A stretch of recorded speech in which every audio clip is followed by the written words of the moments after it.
इसमें दूसरा जो टॉपिक है यूनिट 8 में टॉपिक 2 वैश्वीकरण की प्रक्रिया,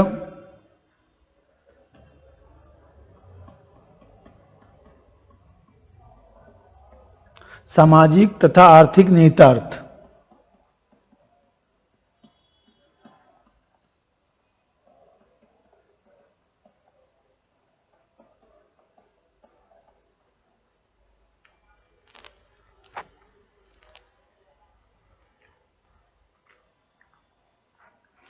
तो इसमें हम लोग सबसे पहले जो है वैश्वीकरण का अर्थ समझते हैं।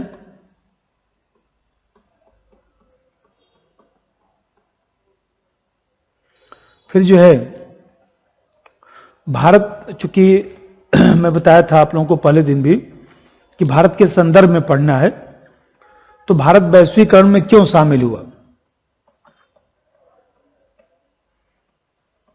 भारत वैश्वीकरण में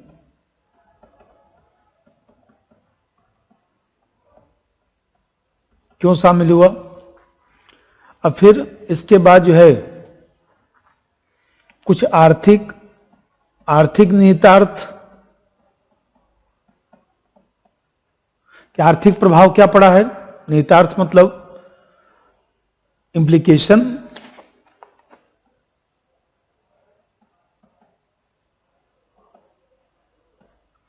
अब फिर इसका जो है सामाजिक निहितार्थ, ये टॉपिक है। तो सबसे पहले वैश्वीकरण का अर्थ समझिए। एक बार मैं आप लोगों को वैश्वीकरण और भी पढ़ा चुका हूं। वैश्वीकरण, ग्लोबलाइजेशन का मतलब है process of taking in the whole world, पूरे विश्व को समाहित करने वाली प्रक्रिया, जो वसुधैव कुटुंबकम कहा जाता है। तो वही वसुधैव कुटुंबकम की विशेषता से मिलता जुलता जो है बहुआयामी खुली प्रक्रिया जो है वैश्वीकरण है। विश्वव्यापी जो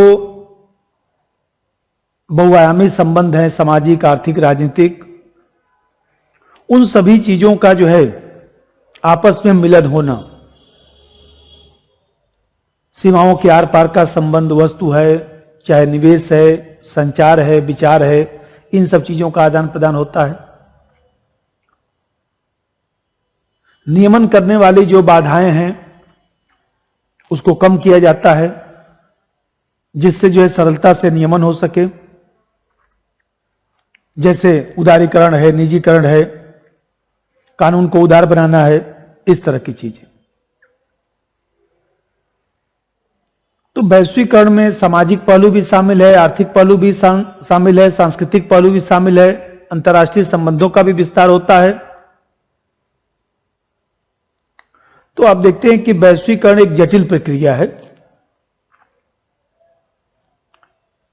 इसमें आर्थिक, सामाजिक, राजनीतिक, सांस्कृतिक संबंधों के माध्यम से जो है विश्व को अंतर संबंधित किया जाता है। इसीलिए इसको बहुआयामी प्रक्रिया कहा जाता है। विश्व बाजार,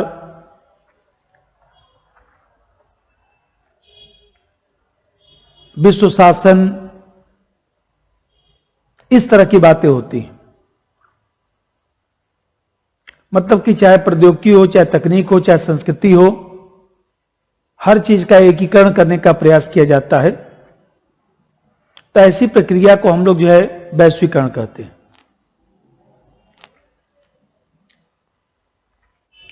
अब ये तो मैं बताया कि वैश्वीकरण है क्या। तो आप जानते हैं कि 1990 के बाद जो है, मैं ये सब समझा चुका हूं आप लोगों को, 1990 के बाद जो है वैश्वीकरण की प्रक्रिया को तीव्र गति से बढ़ावा मिला, क्योंकि आप जानते हैं कि वैश्वीकरण उदारीकरण की देन है। 1990 से पहले जो है ये पूंजीवादी गुट और दूसरी तरफ साम्यवादी गुट था। तो इस पूंजीवादी गुट का मतलब उदारवादी गुट और साम्यवादी गुट का मतलब हुआ कि समाजवादी विचारधारा।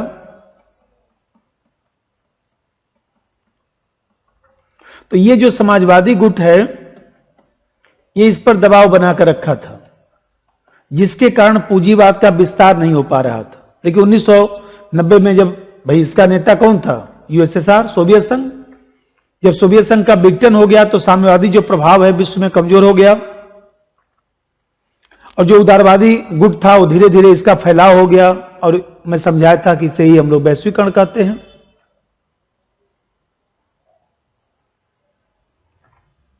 हर चीजों का आदान प्रदान होने लगा।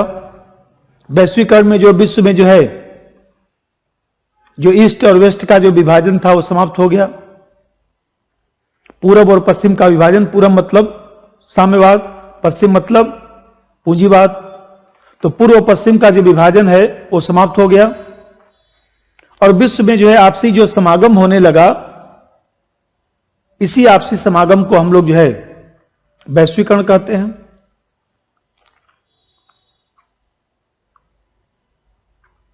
अब भारत वैश्वीकरण में क्यों शामिल हुआ, भारत जो है वैश्वीकरण में क्यों शामिल हुआ है, थोड़ा सा मैं उस पर चर्चा करता हूं। ये ज्यादा लिखने वाला टॉपिक नहीं है, इसीलिए मैं इस पर थोड़ा सा बोलूंगा, आप लोग ध्यान से सुनेंगे और उसी में वीडियो को जो है स्लो करके आप लोग लिख भी सकते हैं। आप ये सोचिए कि 1990 के आसपास जो परिस्थितियां हैं, भाई जब 1990 में शीत युद्ध की समाप्ति हो गया तो गुट निरपेक्ष आंदोलन की प्रासंगिकता कम हो गई और दूसरी तरफ जो है सोवियत संघ से हमारा जो मित्रवत संबंध था, तो सोवियत संघ का खुद ही विघटन हो गया, उसकी अर्थव्यवस्था खराब हो गई, वह केवल सांस्कृतिक समर्थन कर सकता था, न तो भारत की कोई आर्थिक सहायता कर सकता था और न ही कोई इस तरह से मदद कर सकता था सुरक्षा के मामले में। तो ऐसी परिस्थिति में भारत को विश्व राजनीति में अपने लिए स्वयं स्थान बनाना था। भाई जब हमारा मित्र जब मर गया, सोवियत संघ मर गया, खत्म हो गया, गुट निरपेक्ष आंदोलन कमजोर पड़ गया, पूंजीवादी गुट हावी होने लगा, तो भारत के पास अब क्या क्या विकल्प हैं। तो पहला विकल्प तो यही है कि हम जो है पूंजीवादी गुट में शामिल हो जाते, अमेरिकी नीति को स्वीकार कर लेते, उपभोक्तावाद को बढ़ावा देते, जो पूंजीवादी विचारधारा है, उदारवादी विचारधारा है, फ्री मार्केट इकोनॉमी है, उसको पूर्णतः स्वीकार कर लेते, राज्य की भूमिका कमजोर हो जाती और अमेरिका पर हमारी डिपेंडेंसी बढ़ जाती, निर्भरता पर आधारित जो है विकास का रास्ता हमें अपनाना पड़ता। यदि हम ऐसा करते तो बताइए, हमारे यहां हर चीज के लिए अब विदेशी पूंजी निवेश होता, हम लोग जो है जो पूंजीवादी गुट है, जो पश्चिमी देश है, उनकी आवश्यकता की पूर्ति में लग जाते, उनके अधीनस्थ बन जाते, नाटो के हम सदस्य बन जाते, अमेरिकी नीतियों का हर जगह समर्थन करना पड़ता, हर जगह ट्रंप बोलना पड़ता। अब कोई ट्रंप बोल नहीं रहा है, तो आप देख रहे हैं भाई देश की विदेश नीति जो होती है वो किसी एक राष्ट्रपति से नहीं चलता है। अब की बार ट्रंप सरकार ये विदेश नीति की अच्छाई नहीं है, देश से संबंध बनता है, व्यक्ति से संबंध नहीं बनता है। प्रधानमंत्री आते हैं जाते हैं, देश बना रहता है, देश की व्यवस्था बनी रहती है, उससे हमारा संबंध बनता है। तो हम लोग फील करते हैं ना कि हम लोग की गलती है कि दूसरे देश में जाकर मान लीजिए प्रचार करना समझदारी भरा कदम नहीं माना जा सकता। खैर छोड़िए, आप लोग समझदार हैं। तो मैं बताया, एक तो रास्ता यह था कि हम जो है अमेरिकी नीति को स्वीकार कर लेते, और एक दूसरा रास्ता और भी था कि हम जो है आत्मनिर्भरता के मार्ग को अपना लेते, किसी से कोई संबंध नहीं रखते। ये बताइए, भारत की अर्थव्यवस्था खराब थी 1990 के बाद, चीन से खतरा था, पाकिस्तान से खतरा था, हमारे पास संसाधन कम थे, तो जो हम लोग विश्व शक्ति बनने का सपना था उसको किनारे पर रख देना होता।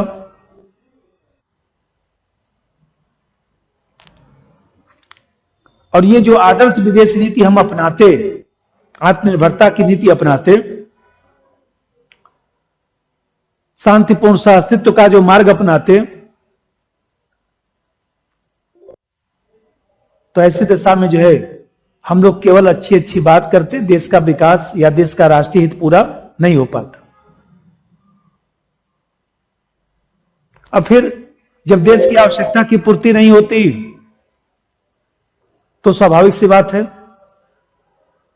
कि जब जनता की आवश्यकता की पूर्ति नहीं होती तो देश में जो विविधता था, विघटनकारी प्रवृत्तियों को बढ़ावा मिलता। तो ये हमारे लिए भी समस्या था। अब एक मध्यम मार्ग भी था। मध्यम मार्ग ये था कि हम लोग जो है अमेरिका से भी संबंध बनाते, अन्य देशों से भी संबंध बनाते, अन्य विकल्पों पर भी विचार करते। अब ये हमारे लिए मध्यम मार्ग था। तो देखिए, हम लोगों ने अमेरिका से भी संबंध बनाया, उदारवादी गुट, पूंजीवादी गुट से भी संबंध बनाया, तृतीय विश्व के देशों के साथ भी संबंध बनाया, भारतीय मूल के जो इंडियन डायस्पोरा, उस इंडियन डायस्पोरा से भी हम लोगों ने संबंध बनाया, और अपनी नीतियों में हम लोगों ने परिवर्तन भी किए। भाई, पेटेंट एक्ट में परिवर्तन किया गया, आयात उदारीकरण को बढ़ावा दिया गया, कॉपीराइट एक्ट में परिवर्तन किया गया, सेवा क्षेत्र को खोला गया, बहुपक्षीय व्यापार को बढ़ावा दिया गया, आयात में जो टैरिफ था उस टैरिफ को कम किया गया, विदेशी तकनीक और प्रबंधन को बढ़ावा दिया गया, विदेशी कंपनियों को अपने ट्रेडमार्क की अनुमति भी दी गई। तो ये सब जो हम लोगों ने किया, ये मध्यम मार्ग था कि हम एक तरफ अमेरिका से भी संबंध बनाए, दूसरी तरफ जो है कुछ चीजों में आत्मनिर्भर बनने का भी प्रयास किए, बड़े देशों के साथ संबंध बनाए, खाड़ी देशों के साथ संबंध बनाए। देखिए, इसी समय आप देख रहे हैं कि look east policy, look west policy, लैटिन अमेरिकी देशों के साथ मधुर संबंध बनाना, इजराइल के साथ मधुर संबंध बनाना, खाड़ी देशों के साथ संबंध मधुर बनाना, ये सब काम 1990 के बाद ही हो रहा है। और ये सब जो काम हुआ वही तो वैश्वीकरण है। भाई, वैश्वीकरण जैसे मैं अभी समझाया कि वैश्वीकरण की जो परिभाषा में बताया कि process of taking in the whole world, पूरे विश्व को समाहित करने की प्रक्रिया। तो हम लोगों ने ये जो काम किया कि भाई WTO के हम सदस्य बन गए, IMF वर्ल्ड बैंक के हम सदस्य थे ही, तमाम अंतर्राष्ट्रीय संस्थाओं के सदस्य बन गए, क्षेत्रीय आर्थिक संगठनों के सदस्य बनने लगे, खुली नीति को बढ़ावा देने लगे, मुक्त बाजार व्यवस्था को बढ़ावा देने लगे, मुक्त व्यापार को बढ़ावा देने लगे। इन सब पहलुओं को ही तो वैश्वीकरण कहा जाता है। इस तरह से देखते हैं कि भारत वैश्वीकरण में शामिल हुआ। भारत की मजबूरी कह लीजिए, भारत का मध्यम मार्ग कह लीजिए, भारत की आवश्यकता कह लीजिए, भारत की उस समय की परिस्थिति कह लीजिए। अब मैं बताया कि इसमें आप लोगों के यहां टॉपिक है आर्थिक निहितार्थ, इकोनॉमिक इंप्लीकेशन। आर्थिक निहितार्थ में अब मैं कुछ बोलता हूं, जैसा सुनिए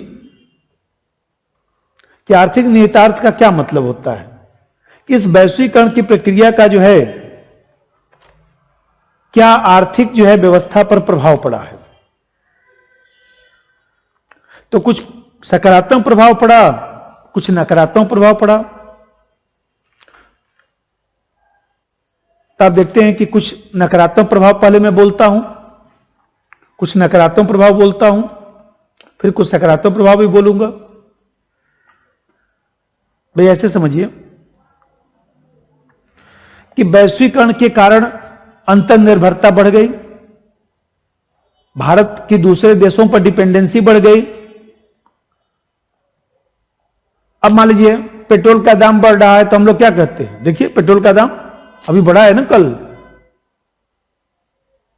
तो पेट्रोल का दाम बढ़ गया तो सरकार से पूछेंगे भाई पेट्रोल का दाम बढ़ रहा है, सरकार कहेगी हम क्या करें, कच्चे तेल की कीमत बढ़ रही है इसलिए बढ़ रहा है।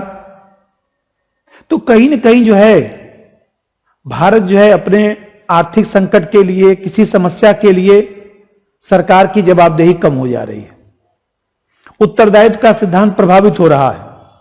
आइए बताइए कि लोकतंत्र में उत्तरदायित्व का सिद्धांत ही तो महत्वपूर्ण होता है। जब उत्तरदायित्व ही कमजोर हो गया तो कहीं ना कहीं हमारा लोकतंत्र कमजोर हो रहा है। तो देख रहे हैं कि यह आर्थिक निहितार्थ कि हम लोग किसी आर्थिक संकट के लिए सरकार को दोषी नहीं ठहरा सकते, विश्व व्यवस्था को दोषी ठहराते हैं। अब विश्व व्यवस्था क्या है, तो विश्व व्यवस्था का कुछ पता नहीं है। किससे विश्व में जाएंगे कहने के लिए, ट्रंप साहब से जो खुद ही परेशान चल रहे हैं। तो आप देख रहे हैं। अब दूसरा बात समझिए, भाई ऐसे समझिए इस वैश्वीकरण की प्रक्रिया ने जो है क्षेत्रीय असंतुलन को भी बढ़ावा दिया। जो मल्टीनेशनल कंपनियां हैं, जो निवेश है या आधारभूत संरचना का विकास है, ये कहां पर होता है, जहां पर पहले मानव संसाधन मजबूत है, जहां पर समृद्धि है, महाराष्ट्र है, गुजरात है, कर्नाटक है। तो भारत में जो पश्चिम के राज्य हैं चाहे दक्षिण के राज्य हैं उनको तो फायदा मिला, लेकिन कहीं ना कहीं जो है जो उत्तर के राज्य हैं, उत्तर प्रदेश, बिहार, राजस्थान, मध्य प्रदेश, कितनी मल्टीनेशनल कंपनियां हैं। हमें कहते हैं बनारस में, मऊ में, बलिया में, गाजीपुर में कितनी मल्टीनेशनल कंपनियां काम कर रही हैं।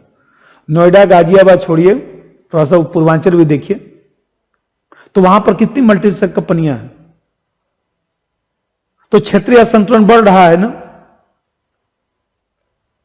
तो ये क्षेत्रीय असंतुलन बढ़ेगा, विषमता बढ़ेगी। तो बताइए विषमता ही तो क्रांति की जननी है, अरस्तु भी कहता था। तो विषमता ये समस्या उत्पन्न करेगा कि नहीं। और तीसरा बात समझिए,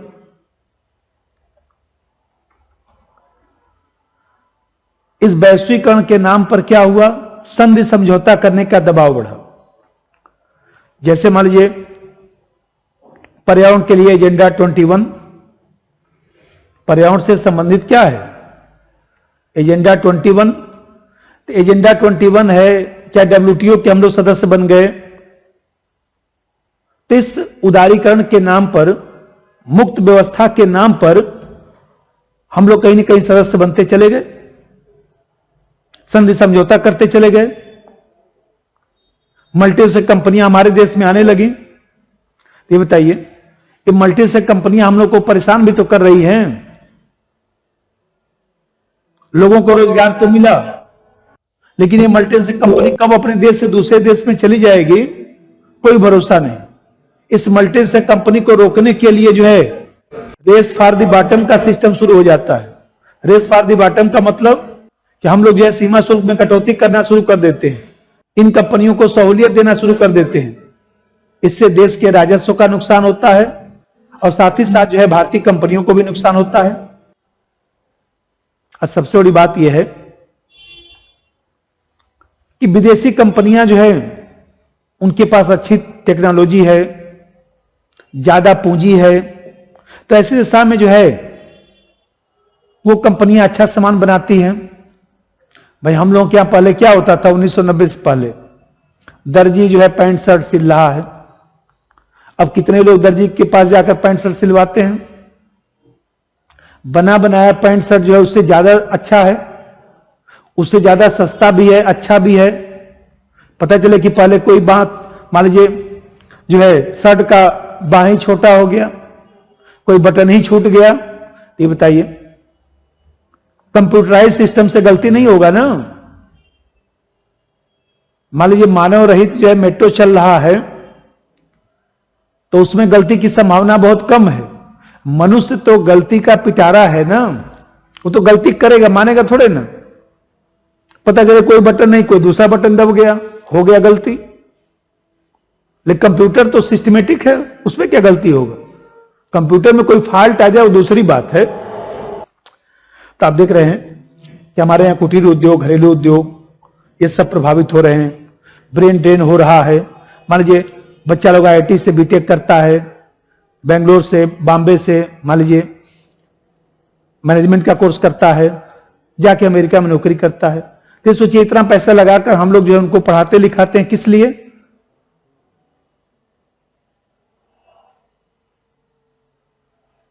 अमेरिका जर्मनी में नौकरी करने के लिए। तो आखिर ये बताइए, वो 5 लाख रुपया सैलरी पाई गया, 10 लाख रुपया महीने सैलरी पाई गया, तो 1 करोड़ रुपया कमा कर भी तो दिया कंपनी को।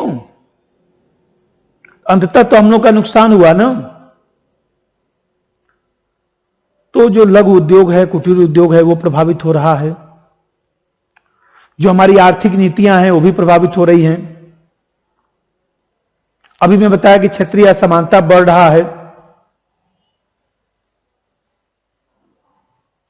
अब इस वैश्वीकरण के कारण महंगाई भी बढ़ता है, मुद्रास्फीति की भी समस्या रहती है।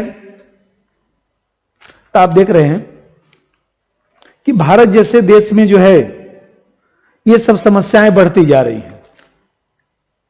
अब फिर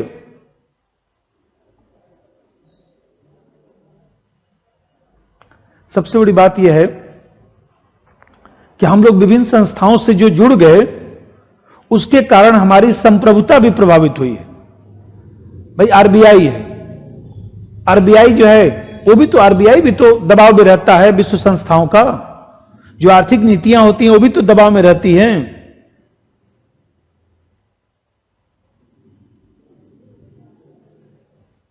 तो आप देख रहे हैं कि ये सब हमारा जो है निगेटिव इंपैक्ट है, इंप्लीकेशन है। अब थोड़ा सा मैं कुछ पॉजिटिव भी बोलता हूं, आप लोग के नोट्स में मैं लिखवाया हूं, एक बार पढ़िएगा उसको। अब सकारात्मक पहलू क्या क्या है, थोड़ा मैं उसको बोलता हूं।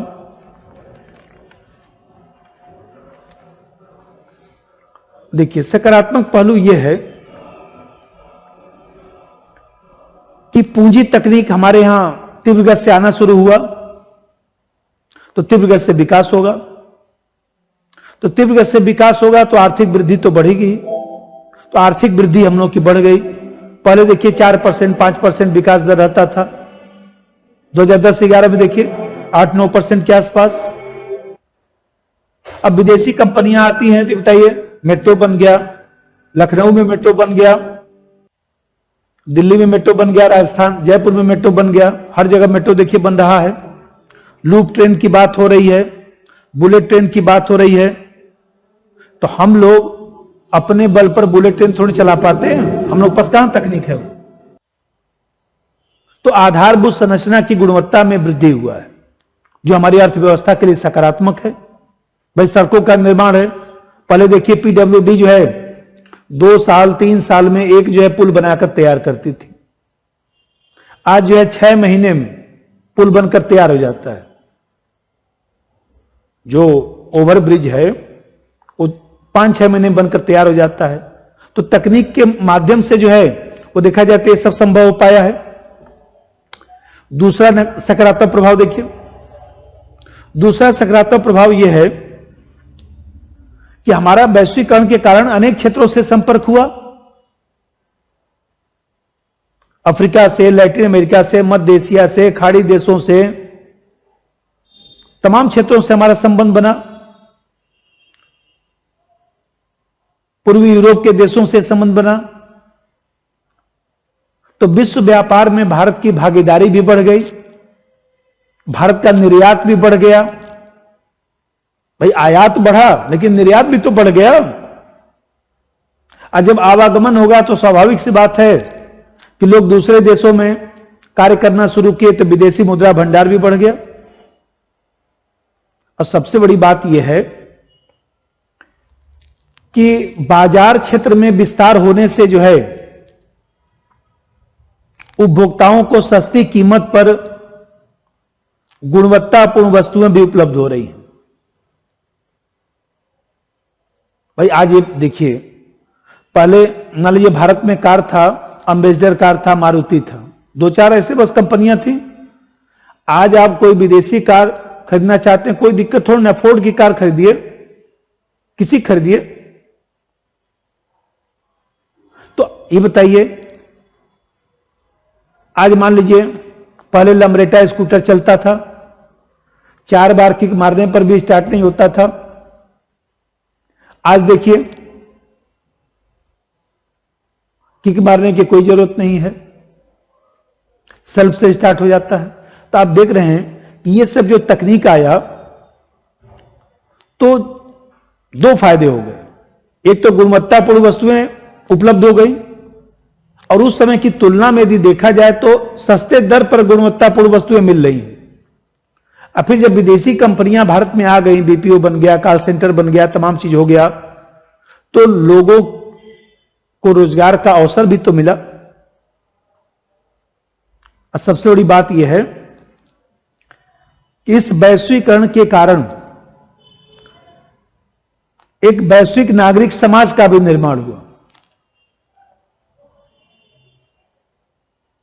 और वैश्विक नागरिक समाज जो है समस्याओं पर विचार कर रहा है। आज कोई मैथ का क्वेश्चन आपको नहीं आता है तो पहले तो गुरुजी बताएंगे तब न पूछते थे, और आज स्कैन करके भेज दीजिए, देखिए 5 मिनट के भीतर जो है 50 सॉल्यूशन आ गया। तो आज कोई समस्या है, पर्यावरण की समस्या है, खाद्य सुरक्षा की समस्या है, कोई भी समस्या है, कोरोना की समस्या देखिए, बताइए, मान लीजिए भारत का वैक्सीन, तो विदेशी वैक्सीन भी तो उपलब्ध है, थोड़ा सा महंगा पड़ेगा, उपलब्ध है। तो कहीं ना कहीं देखा जाए तो दूसरे देशों से भी तो हम लोग को मदद मिल रहा है। तो आप देख रहे हैं कि इसके जो आर्थिक निहितार्थ थे, ये मैं सकारात्मक पहलू बताया। अब यहां पर थोड़ा सा हम लोग जो है सामाजिक जो निहितार्थ है, सोशल इंप्लीकेशन जो है, उस पर भी चर्चा कर लेते हैं। देखिए, सोशल इंप्लीकेशन कहते समय दिमाग में आना चाहिए कि सामाजिक जो पहलू है, उन सामाजिक पहलुओं पर क्या क्या प्रभाव पड़ा है। असामाजिक पहलुओं का मतलब हुआ कि समाज से संबंधी जितनी व्यवस्था है,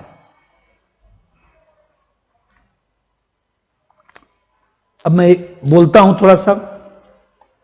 पहला चीज देखिए, एक वैश्विक संचार का निर्माण हुआ। ये बताइए, आज फैक्स मशीन है, टेलीविजन है, मोबाइल है, इंटरनेट है, सोशल नेटवर्किंग है। पहले कोई व्यक्ति किसी से, ये बताइए, बात भी नहीं कर सकता था। अरे फोन ही नहीं था तो बात क्या करेगा। आज तो जब इच्छा हो तब बात कर लीजिए। तो ये जो डिजिटल जो डिवाइस है वो बढ़ गया, तो आचार विचार, एक दूसरे का हाल चाल देखिए, अब कहीं ना कहीं जो है ये सब चीजें जो है सरलता से संपन्न हो रही हैं। अब आप मान लीजिए कहेंगे 20 साल पहले की बात, तब 20 साल पहले का बच्चा लोग और आज के बच्चा लोग में अंतर है ना, क्योंकि ये सब जो सिस्टम है वो बदल गया है पूरा। अब जैसे मान लीजिए, तो स्वाभाविक सी बात है कि इन सब चीजों से फायदा भी तो है। फायदा यह है कि कोई मान लीजिए सूचना देना है, देखिए पहले किसी का शादी ब्याह होता था, उसको मान लीजिए सूचना देना होता था, मित्र के यहां जाता था, घूम घूम कर सबके यहां 1 महीना यही काम करता था। आजकल व्हाट्सएप पर भेज दिए, कोई बुरा भी नहीं मानता है। मित्र दोस्त क्या बुरा मानेगा? तो बुरा ही मानता है तो फिर मित्र कैसा जो बुरा मान जाए? ये बताइए। अब दूसरा बात समझिए, इस वैश्वीकरण की प्रक्रिया ने रोजगार को भी प्रभावित किया है। आज आप देखते हैं कि परंपरागत जो रोजगार है उसकी जगह पर हम लोग जो है, मान लीजिए एमबीए कर रहे हैं, एमसीए कर रहे हैं, इस तरह की डिग्रियों से हम लोग को जो है ज्यादा नौकरी मिल रही है, क्योंकि कहीं ना कहीं वो परंपरागत पढ़ाई लिखाई अब उस तरह का नहीं रह गया। तो देखा जाए तो रोजगार को भी वैश्वीकरण ने प्रभावित किया है भारत में। वैश्वीकरण ने, अभी मैं बताया कि वैश्वीकरण ने जो है गांव और शहरों को भी विभाजित कर दिया। ग्रामीण स्तर पर भी विकास हुआ है, लेकिन जितना शहरी स्तर पर विकास हुआ है उतना तो ग्रामीण स्तर पर विकास नहीं हुआ ना। तो कहीं ना कहीं देखा जाए तो गांव और शहर के बीच दूरी बढ़ गई। और सबसे बड़ी बात यह है कि वैश्वीकरण ने जो है हमारी संस्कृति को प्रभावित किया है। अब संस्कृति को प्रभावित करने का क्या मतलब है भाई? ये सोचिए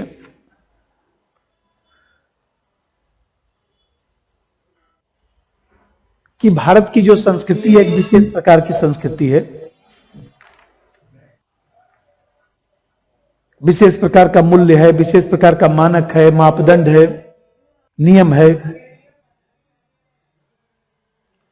तो जब वैश्विक नागरिक समाज बन गया, पश्चिमी मान्यताओं को हम स्वीकार करने लगे, पश्चिमी सभ्यता का प्रसार होने लगा, तो उस सांस्कृतिक साम्राज्यवाद ने संस्कृति का पश्चिमीकरण कर दिया, संस्कृति का अमेरिकीकरण कर दिया। अब हम लोग जो है पश्चिमी संस्कृति को ही जो है देखा जाए तो सब हम लोग स्वीकार करना शुरू कर दिए। देखिए, पहनना, खाना, पीना, ये सब अब भारतीय सभ्यता को हम लोग पिछड़ी सभ्यता कहते हैं।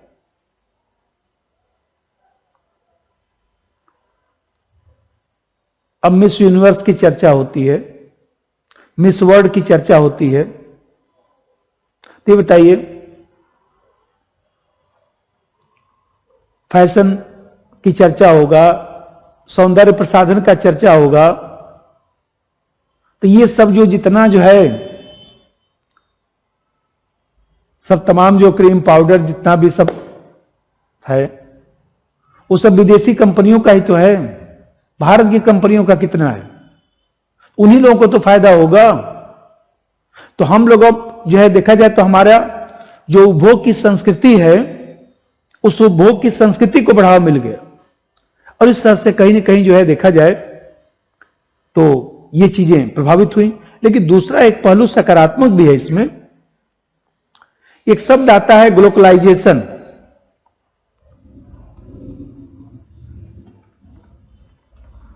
Globalisation is equal to globalisation plus localisation. मतलब ग्लोबल के साथ जो है लोकल मिल गया। आज मान लीजिए अमेरिका में कोई व्यक्ति, इस वैश्वीकरण का ही तो परिणाम है कि आज अमेरिका में बैठा हुआ जो व्यक्ति है वो भी छठ पूजा कर सकता है। अमेरिका में बैठा हुआ व्यक्ति भी जो है वह देखा जाए तो उत्तर प्रदेश और बिहार से जो है चूड़ा दही मंगाकर जो है खा सकता है, क्योंकि संचार साधन बढ़ गया। आपको बस ऑर्डर करना है, थोड़ा बहुत पैसा ज्यादा लग जाएगा, बस वो चूड़ा आ जाएगा आपको, उत्तर प्रदेश का आ जाएगा एकदम चूड़ा। अमेरिका में बैठ के भी चूड़ा दही खा लीजिए, या राजस्थान का चूड़ा बाटी खा लीजिए, चूड़ा जो है सॉरी वो चूरमा जो है, दाल बाटी चूरमा जो बनता है वो भी खा लीजिए, जर्मनी में बैठ के खा लीजिए। तो कहीं ना कहीं देखा जाए तो संस्कृति पर भी प्रभाव पड़ा, रीति रिवाज परंपरा इन सब चीजों पर भी प्रभाव पड़ा है। कुछ उसके फायदे भी हुए हैं तो कुछ नुकसान भी हुए।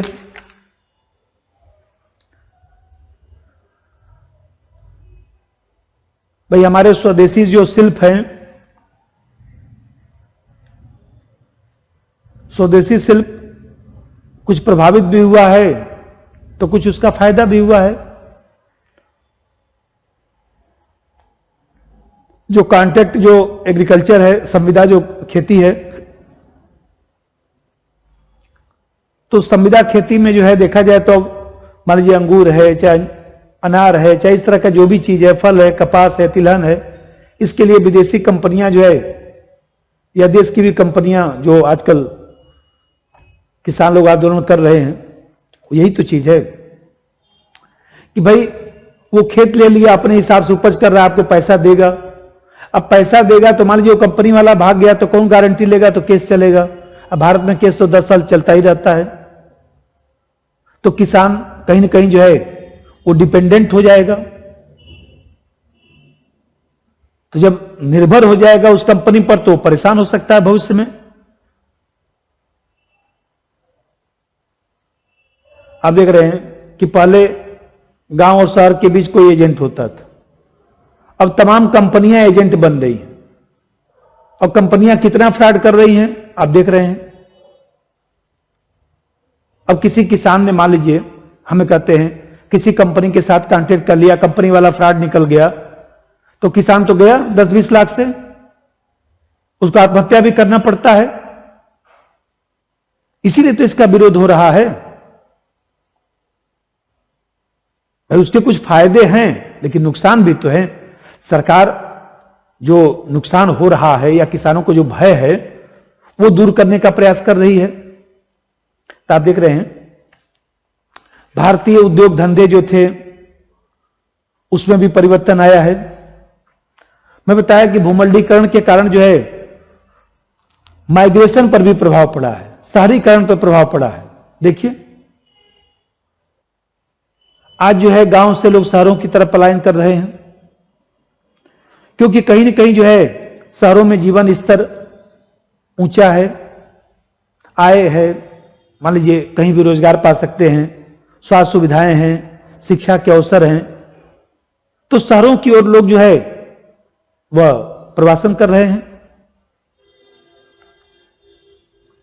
अब समस्या एक ये भी है कि परिवार और विवाह ये जो संस्थाएं हैं उन संस्थाओं को भी वैश्वीकरण ने प्रभावित किया है। भाई परिवार में पहले एक मुखिया होता था, जो कहता था वही होता था। अब परिवार में तमाम मुखिया हो गए, व्यक्तिवादिता में वृद्धि हो गई। भाई हमें कहते एक व्यक्ति जो कहता है उसको यदि सब लोग मानते हैं तब तक तो परिवार ठीक चलता है, जब सब अपने मन के हो जाएंगे तब तो परिवार खत्म। तो पारिवारिक विघटन की समस्या शुरू हो रही है। पहले संयुक्त परिवार होता था, अब एटॉमिक फैमिली होता है। और इस वैश्वीकरण ने जो है पारिवारिक पीढ़ी अंतराल में भी वृद्धि किया है। जनरेशन गैप, जनरेशन गैप का मतलब यह है कि भाई हम जो सोचते हैं हमारा बच्चा वैसा थोड़ा सोचेगा, हमको उसके साथ तालमेल बैठाना पड़ता है, वो तालमेल नहीं बैठाने वाला। पहले भावनात्मक संस्कृति होती थी, लोग भावनात्मक रूप से जुड़ते थे, मन से जुड़ना जिसको कहते हैं। तो जब आप मन से किसी से जुड़ जाते हैं तो कहीं ना कहीं थोड़ी बहुत समस्या भी होती है, तो चलती रहती है। उसकी जगह पर उपकरणात्मक संस्कृति को बढ़ावा मिला है। उपकरणात्मक संस्कृति का मतलब यह होता है कि अब लोगों से लगाव नहीं है, अब कहीं ना कहीं उपकरण से लगाव है, कागज के नोट से लगाव है। ये बताइए, ये जो पारिवारिक मूल्य है वो प्रभावित हो गया ना। पहले देखिए घर में कोई वृद्ध व्यक्ति है, उससे लोग लगाव रखते थे, अब कहां वृद्ध व्यक्ति से उतना लगाव रखते हैं। और सबसे बड़ी बात है कि जब व्यक्तिवादिता की बात करेंगे, सिर्फ अपने बारे में सोचेंगे, तो दाम्पत्य जीवन भी तो प्रभावित हो रहा है, तलाक जैसी घटनाएं भी तो बढ़ रही हैं, बच्चों की मानसिकता भी तो सीमित हो रही है, समाज में अपराधीकरण की प्रवृत्तियां भी तो बढ़ रही हैं, बाल अपराध की भी तो प्रवृत्ति है।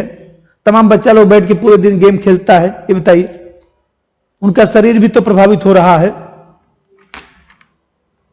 और सबसे बड़ी बात यह है कि वर्ग जाति, जो जाति व्यवस्था है, उस जाति व्यवस्था को भी वैश्वीकरण ने प्रभावित किया है। अब शहर में देखिए बहुत ज्यादा जो है जाति व्यवस्था की बात नहीं होती है। शहर में आप क्या कर रहे हैं यह ज्यादा महत्वपूर्ण है। अब प्रेम विवाह को भी बढ़ावा मिल रहा है, क्योंकि जाति व्यवस्था कमजोर पड़ रही है। जातिगत जो प्रतिबंध है, जातिगत जो बंधन है, वो ढीला पड़ रहा है। महिलाएं भी अब स्वतंत्रता की बात कर रही हैं। तो आप देख रहे हैं कि इसने वैश्वीकरण की प्रक्रिया ने जो है सामाजिक पहलुओं को भी प्रभावित किया है। इसका धर्म पर भी प्रभाव पड़ा है। अब धर्मनिरपेक्षता को बढ़ावा दिया जा रहा है।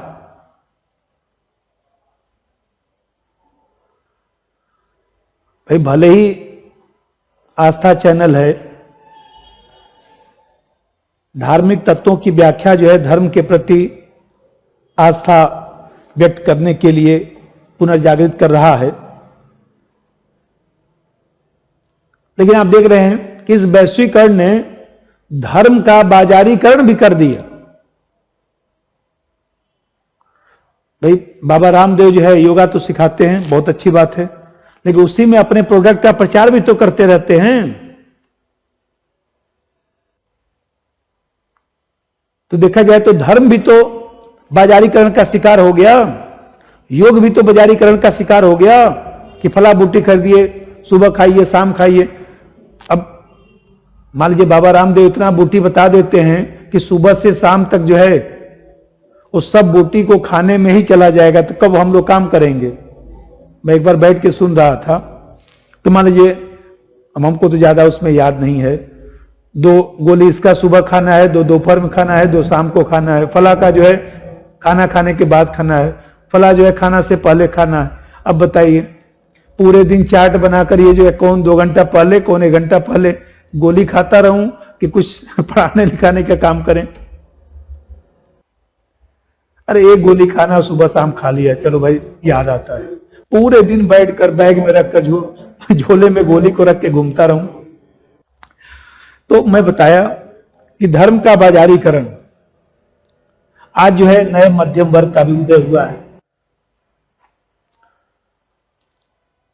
नए मध्यम वर्ग का मतलब यह है कि कहीं न कहीं जो है इंजीनियर हैं, डॉक्टर हैं, सॉफ्टवेयर इंजीनियर हैं, या मान लीजिए बीपीओ चलता है, कॉल सेंटर चलता है। तो तमाम चीजों में जो भारतीय लोग कार्य कर रहे हैं भारत में, तो धीरे धीरे एक मध्यम वर्ग की संख्या बढ़ती जा रही है। तो मैं बताया कि भारत की संस्कृति पर प्रभाव हो, चाहे जाति व्यवस्था पर प्रभाव हो, चाहे महिलाओं पर प्रभाव हो, चाहे भाषा पर प्रभाव हो, देखिए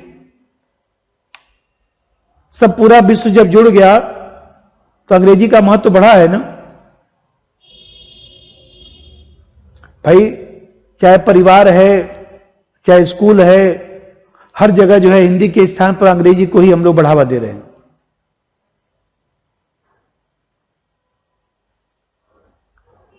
जबकि ऐसा नहीं है। आप इजराइल को देखिए तो वहां हिब्रू भाषा में पढ़ाई होती है। और देखिए इतना शोध वहां पर होता है, इजराइल इतना आगे है, इतना देखिए नोबेल पुरस्कार में कभी देखिए इजराइल का नाम। तो ऐसा नहीं, मीडियम से कुछ नहीं होता, चाहे हिंदी हो चाहे इंग्लिश मीडियम हो, आपके पास ज्ञान कैसा है, सोचने समझने की क्षमता कैसी है। सिर्फ 2-4 लाइन अंग्रेजी बोलने से हो जाएगा? आपको मान लीजिए आप पॉलिटिकल साइंस पढ़ते हैं तो पॉलिटिकल साइंस का ज्ञान भी तो होना चाहिए, कुछ समझ भी तो होना चाहिए, कुछ कॉमन सेंस भी तो होना चाहिए। तो ये मैं बताया कि ये सब सामाजिक निहितार्थ हैं। एक चीज पर चर्चा और करेंगे कि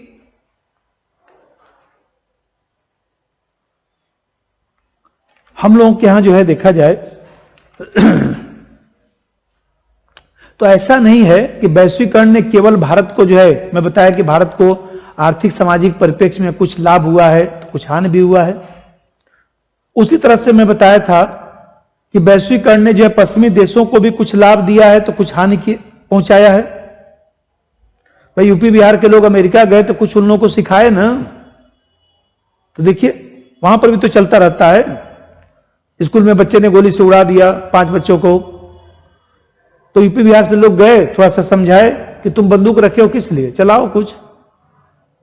तो आप देख रहे हैं कि कुछ वहां पर सकारात्मक प्रभाव पड़ा है तो नकारात्मक प्रभाव भी पड़ा है। अब मैं आप लोगों को समझाया था कि वहां पर भी जो है धीरे धीरे अब जो है समस्याएं बढ़ रही हैं। अमेरिका की जो पहचान थी देखिए वो पहचान खतरे में पड़ गई। ट्रंप साहब का मुद्दा देखिए कि वैश्वीकरण से भी प्रभावित हुआ है। और सबसे बड़ी बात है कि अमेरिका में बेरोजगारी बढ़ने लगी। जब मान लीजिए आउटसोर्सिंग का प्रयोग करेंगे तो स्वाभाविक सी बात है कि दूसरे देश से लोग जाएंगे, भारत के लोग जाएंगे, कम पैसे पर नौकरी कर लेंगे, तो वहां पर तो बेरोजगारी की समस्या बढ़ेगी। आतंकवाद का भी वैश्वीकरण हो गया। इस वैश्वीकरण ने पूंजीवादी व्यवस्था को लोगों को मशीन बना दिया। विकृत मनोवृत्ति के लोग शिकार हो गए, नैतिक पतन होने लगा। अत्यधिक उपभोक्तावाद भी समस्या बनता है। भाई में कहते हैं ऐसे समझिए, हम लोग सामाजिक प्राणी हैं ना, सामाजिक और स्वाभाविक प्राणी हैं। हम मान लीजिए सुबह से लेकर शाम तक मान लीजिए 15 घंटा हम चुपचाप अपना उपभोक्तावादी अपना आवश्यकता बढ़ा लें, उसी में काम करते रहें, तो कहीं ना कहीं हम जो है न तो परिवार को समय दे पाएंगे न बच्चों को समय दे पाएंगे। ये बताइए, हम सामाजिक प्राणी हैं ना, तो सामाजिक प्राणी से अब दूर हो गए। मित्र दोस्त से कभी मिलना जुलना नहीं, कभी बातचीत नहीं, कभी चेहरे पर हंसी नहीं। तो बताइए, मनुष्य होने का कुछ गुण होना चाहिए ना। तो ये सब समस्याएं भी अमेरिका में बढ़ रही हैं, पश्चिमी देशों में बढ़ रही हैं। और सबसे बड़ी बात यह है कि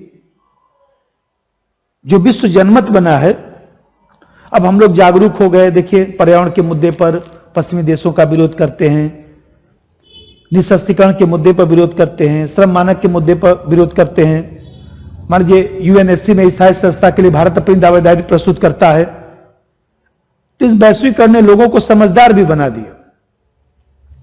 तो मैं ये कहना चाहता हूं कि वैश्वीकरण ने जो है भारत को सकारात्मक नकारात्मक रूप से प्रभावित किया। तो अब जो समस्या है उसका निदान होना चाहिए। इसलिए देखिए अमृत सेन साहब ने आइडिया ऑफ जस्टिस, जो उनकी पुस्तक है वेलफेयर स्टेट, तो उस आइडिया ऑफ जस्टिस में उन्होंने जो है लिखा कि वैश्वीकरण से जो आय वितरण है, जो असमानता बढ़ी है, तो हम लोगों को जो है उसके लिए प्रयास करना चाहिए। राज्य सामाजिक सुरक्षा को बढ़ावा दे, बाजार जो व्यवस्था है उसमें सामाजिक सुरक्षा को मिलाने की आवश्यकता है। इसी का देखिए विचारकों ने कहा, टॉड सोलोन विचारक हैं, उन्होंने लिखा अपनी किताब में कि ग्लोबलाइजेशन फ्रॉम बिलो, ग्लोबलाइजेशन को हम लोग को निचले धरातल से शुरू करना चाहिए। इसका लाभ जो है गांव को भी मिलना चाहिए, इसका लाभ जो है कमजोर और वंचित वर्ग को भी मिलना चाहिए। और जो वैश्वीकरण है वो अंतर्राष्ट्रीय संस्थाओं के आधार पर चलता है, तो अंतर्राष्ट्रीय संस्थाओं का भी लोकतांत्रिकीकरण होना चाहिए।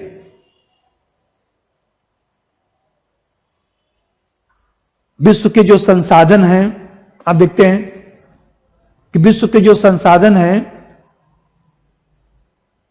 70% संसाधन लगभग जो है पश्चिमी देश जो 30% जनसंख्या रखती है वो लोग उसका प्रयोग करते हैं, और जो 70% जनसंख्या है साउथ का विकासशील देशों का, ये लोग केवल 30% संसाधन का प्रयोग करते हैं। ये बताइए, ये अन्यायपूर्ण जो व्यवस्था है, ये जो अन्यायपूर्ण वितरण है,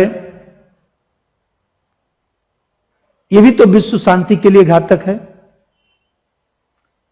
तो तमाम विचारकों ने जो है इसीलिए कहा भारत के संदर्भ में भी कि भारत को भी जो है सतर्क रहना चाहिए वैश्वीकरण की प्रक्रिया से सतर्क हो। तभी देखिए आत्मनिर्भर भारत योजना शुरू करना पड़ा, क्योंकि हम लोग कोरोना संकट में इस बात को समझ गए कि हम लोग दूसरे देश पर डिपेंडेंसी, सोचिए कि मास्क भी हम लोगों के देश में नहीं बन पाएगा। अरे मास्क बनाने में क्या है, सब दर्जी खाली बैठे हैं, सब मास्क सिल लेंगे, कौन सा उसमें बहुत ज्यादा दिमाग लगाना है, तकनीक का प्रयोग होना है। पीपीई किट है, देखिए सब भारत में बनना शुरू हो गया कि नहीं। तो हम लोग को कोरोना संकट से समझ में आया कि हम लोगों को आत्मनिर्भर भी बनना चाहिए, वैश्वीकरण में इतना नहीं खो जाना है कि हम लोग छोटी छोटी चीजों के लिए भी दूसरे देश पर, चाइना पर डिपेंडेंसी रखें। तो ये आप लोगों का टॉपिक था, फिर हम लोग आगे पढ़ेंगे। धन्यवाद।